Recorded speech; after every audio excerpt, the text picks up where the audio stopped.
Chapter 7: Connecting the Dots. From piles to patterns. If you walk into an unorganized workshop, you'll see tools scattered across benches, raw materials stacked in corners, and projects half complete. Everything you need might be there, but without order, it takes extra energy to find, decide, and act. Our minds can be the same. You may have meaningful principles, insightful experiences, and useful knowledge.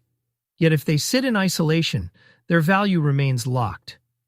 Connecting the dots is the process of turning those scattered mental assets into a network, where each part reinforces and clarifies the others.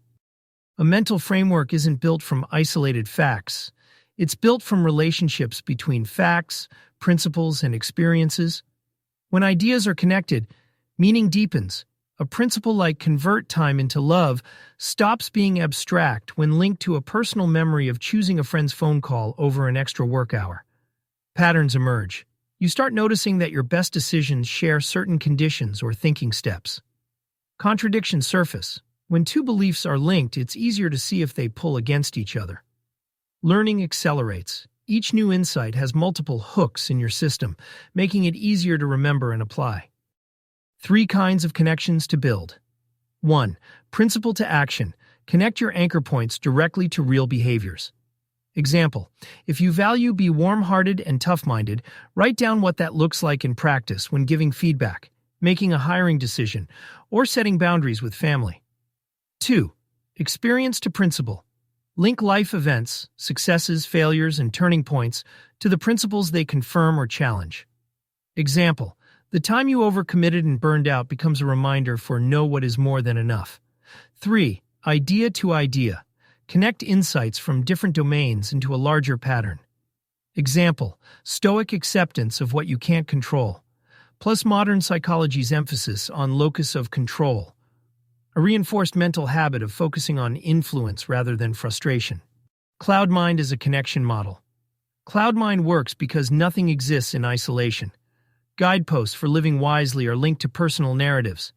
Psychological insights like avoid the identity traps are tied to belief formation. Historical patterns are connected to present-day decision-making. The more links in the network, the more resilient the framework, because every idea has multiple points of support. How to practice connecting the dots. 1. Mind map your principles. Start with one anchor point in the center. Radiate outward with experiences, related quotes, and supporting beliefs. 2. Ask the linking questions. What does this remind me of? Where have I seen this before? How does this confirm or challenge what I already believe? 3. Cross-pollinate disciplines.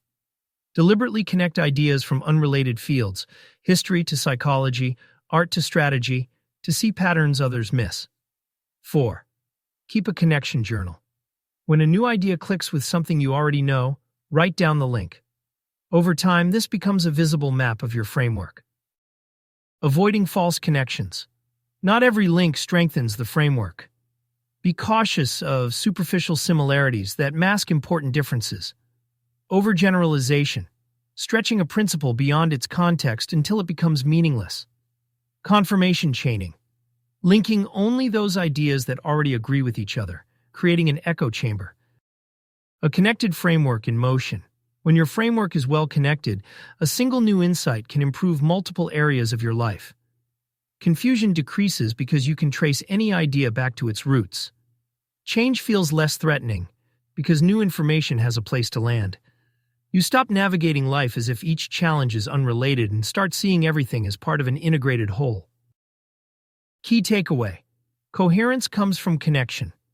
Linking principles, experiences, and ideas turns isolated insights into a living network, one that strengthens with every new addition.